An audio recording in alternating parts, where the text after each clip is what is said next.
முருகேசன் ஒருத்தர், சுருக்கமா சொல்லிடுறேன். முருகேசன் ஒருத்தர் பேங்க்ல கிளர்க்கா இருக்கிறார்.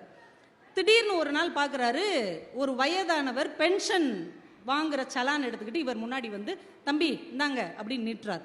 பார்த்த உடனே இவருக்கு பக்குன்னு இருக்குது. ஏன்னா இவருடைய ஆங்கில வாத்தியார். 7ஆம் வகுப்பு படிக்கும் போது இங்கிலீஷ் சொல்லி கொடுத்தவர். இப்போ முடி நரைச்சா கூட நம்ம வாத்தியாரை நமக்கு ஞாபகம் இருக்கும். வாத்தியாருக்கு தான் நம்மளை ஞாபகம் இருக்காது. நமக்கு நம்ம டீச்சரை சாரை நல்ல ஞாபகம் இருக்கும். படக்குன்னு இவர் இருந்துச்சு, sir sir Shankar Narayanan sir தானே? ஆமாப்பா. நீங்க யாரு? சார் நான் தான் சார் முருகேசன், உங்ககிட்ட 7ஆம் கிளாஸ் படித்தேன். அப்படியாப்பா, பேங்க்ல வேலை பார்க்குறியா? சந்தோஷம்ப்பா. டீ எல்லாம் கொடுத்து பேசிக்கிட்டு இருப்பார். என்ன சார், ரிட்டையர்ட் ஆகிட்டேன்ப்பா, அதான் பென்ஷன் வாங்க வந்தேன். சரி சார் நான் கொடுத்துட்றேன்ட்டு ஒவ்வொரு மாதமும் அவர் வரும்போது இவர் டக்கு டக்குன்னு அவருக்கு கிளியர் பண்ணி கொடுப்பார். இப்படியே ஒரு 10 வருடம் போகிறது. சார் எழுதி கொடுக்குறாரு. இவர் அந்த சலானை மூவ் பண்ணுறாரு. சைன் மிஸ் மேட்ச் அப்படின்னு திரும்பி வருது. உடனே இவர் மேனேஜர்கிட்ட போய், சார் அவர் என்னுடைய ஆசிரியர் தான், வயசானவருங்கிறதுனால ஏதோ சைன் மிஸ் மேட்ச் ஆகுது, நான் வேணா அதுக்கு கடிதம் எழுதி தர்றேன், நீங்கள் வந்து தயவு செஞ்சு இதை ஓகே பண்ணணும்.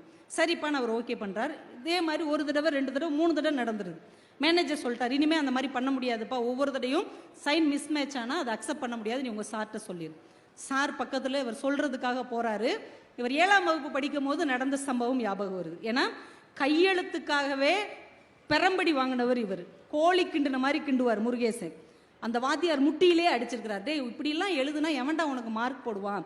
ஹேண்ட் ரைட்டிங் அழகா இருந்தா தாண்டா தலையெழுத்து அழகா இருக்கும். பாரு சார் எப்படி எழுதுறேன்னு போர்டில் அவர் எழுதி போட்டாருன்னா அந்த சேர்த்தெழுத்து அப்படியே ஜீனி முட்டாயை அப்படியே வளைச்சு வளைச்சு விட்டா எப்படி இருக்கும், அது மாதிரி கண்ணுல ஒத்திக்கிற மாதிரி இருக்கும். அப்படி ஒரு எழுத்துக்கு சொந்தக்கார ஆசிரியர்கிட்ட கோழி கிண்டுன மாதிரி கிண்டுன முருகேசன் உங்க கையெழுத்து சரியில்லைன்னு எப்படி சொல்றது? தயங்கி தயங்கி, சார் நீங்க ஏடிஎம்லேயே எடுத்துக்கலாமே சார், இல்லைன்னா உங்கள் பையன்கிட்ட கூட சொல்லி ஏடிஎம்ல எடுக்க சொல்ல. இல்லைப்பா, எனக்கு வர்ற பணத்தை நான் தானே வந்து வாங்கணும். சார் சொல்லுப்பா, என்ன சைன் கொஞ்சம் என்ன என்ன சைன் அந்த எண்ணு சரியா வரல. எண்ணு சரியா வரலையா? எனக்கு சரியா வரலையா? இல்லை நீங்கள் கையெழுத்துல சரியா வரல. திரும்ப ஒரு பேப்பர் எடுத்து போட்டு போட்டு போட்டு பார்க்காரு, அந்த எண்ணு வரவே மாட்டேங்குது. இப்போ மேனேஜரும் இவரும் கலந்து பேசி அவரை கூப்பிட்டு, சார் தப்பாக நினச்சிக்காதீங்க, நீங்கள் பேசாமல் கை நாட்டு வச்சிடுறீங்களா? கை நாட்டு வச்சுட்டா பிரச்சனை இல்லை. இப்போ நான் இங்கிலீஷ் வாத்தியாருப்பா, அப்பயுமே நான் பிஏ பிடி படித்து அசிஸ்டன்ட் ஹெட் மாஸ்டராக இருந்து ரிட்டையர்ட் ஆனவன்ப்பா, என்னைய போய் கை நாட்டு வைக்க சொல்கிறா? இல்லை சார் அது ஒன்றும் தப்பு இல்லை சார், உங்களுக்கு கை நடுங்குது இல்லை? இல்லை நான் வேணா வீட்டுக்கு போய் 1 வாரம் நல்லா ப்ராக்டிஸ் பண்ணிவிட்டு அப்புறமேட்டி வரட்டுமா அப்படிங்கிறாரு. இவங்களுக்கு என்ன சொல்லனே தெரியல. இப்போ ஆசிரியரோட மகன் வர்றான், என்ன பிரச்சனை?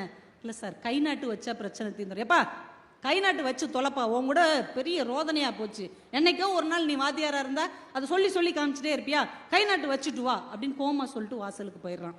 அவருக்கு மறுத்தே பேச முடியல. இவர் எடுத்து அந்த ஸ்டாம்பை கொடுக்குறாரு.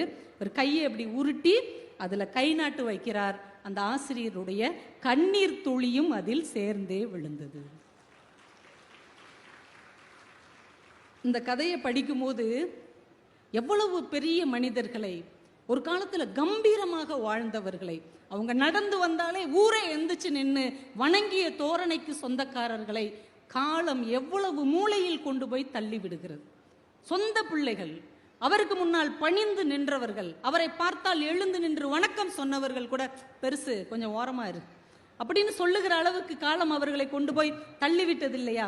இந்த வேதனையை நாம் எப்படி உணர்ந்து கொள்ள முடியும் என்றால், இது மாதிரியான ஒரு கவிதை, ஒரு சிறுகதை, ஒரு கட்டுரை இனிமே நாமாவது இது மாதிரி யாரையும் செய்துவிடக் கூடாது என்கின்ற ஒரு சிந்தனையை நமக்கு தரும் என்பதால் கட்டுரை, சிறுகதை வாழ்க்கையில ரொம்ப முக்கியமான ஒண்ணு.